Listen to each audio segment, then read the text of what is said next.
राजेंद्र पटेल जी।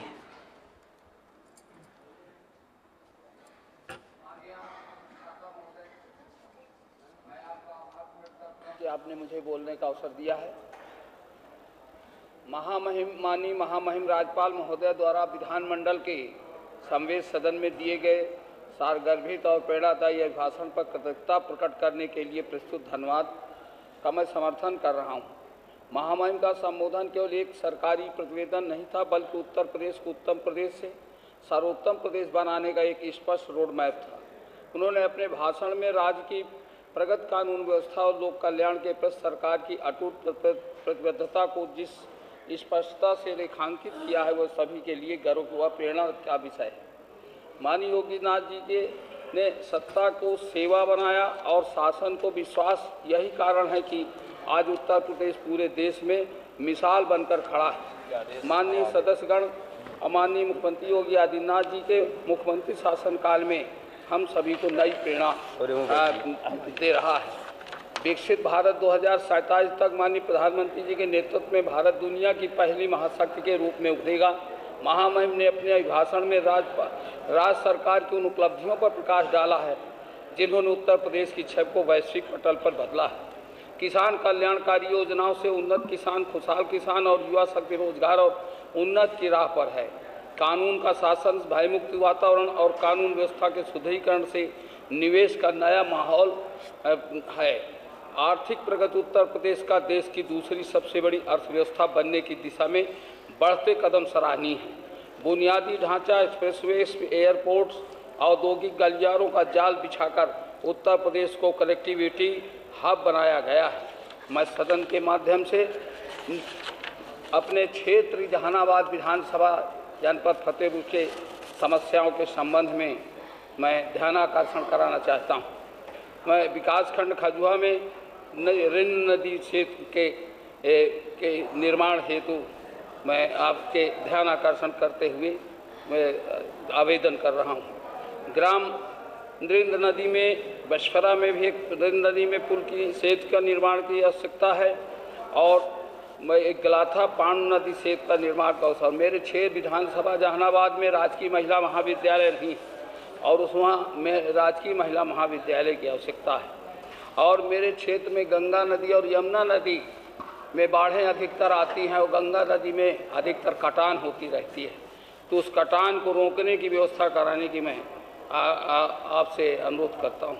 विधानसभा जहानाबाद के गंगा नदी के किनारे जो फतेहपुर जनपद की सीमा जमीन है, वहाँ जनपद उन्नाव के ग्राम वासी रहते हैं।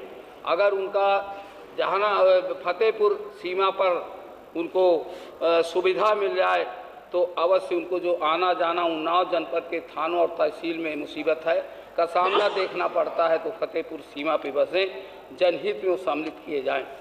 अब खजुआ मौली मार्ग को चौड़ीकरण कराया जाए।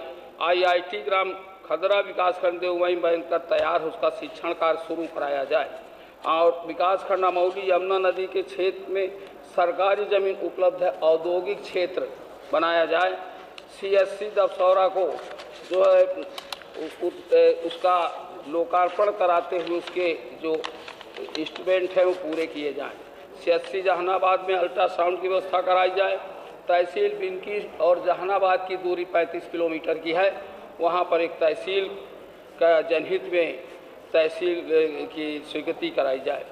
CO सर्किल जहानाबाद बनाया जाए। जहानाबाद बस स्टैंड में दर्जा भवन है, उसका निर्माण कराया जाए। अमौली खजुआ देवमई नगर पंचायत और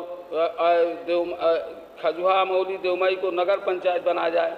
अमौली ब्लॉक में गन्ना का उत्पादन अधिक है, वहाँ किसानों को और अधिक सुविधा या शुगर मिल दिया जाए। खजुआ में ग्रामीण स्टेडियम बनाया जाए।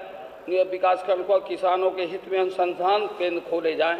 अमौली और देवमई ब्लॉक में राजकीय महिला महाविद्यालय की स्थापना कराई जाए।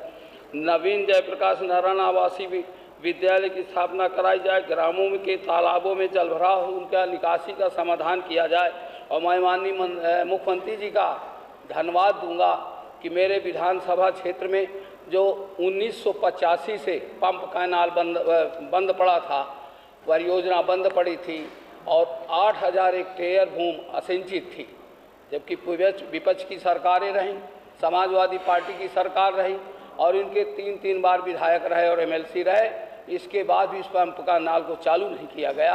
आज हमारी सरकार ने इस कुछ 80 करोड़ 41 लाख धन दे करके स्वीकृत किया है। तो माननीय मुख्यमंत्री जी को और जल शक्ति मंत्री जी को मैं बहुत धन्यवाद देता हूँ क्षेत्र की जनता की तरफ से, जो जनता ने मुझे यहाँ चुनकर भेजा और ये इस परियोजना को स्वीकृत देने की कृपा किया है।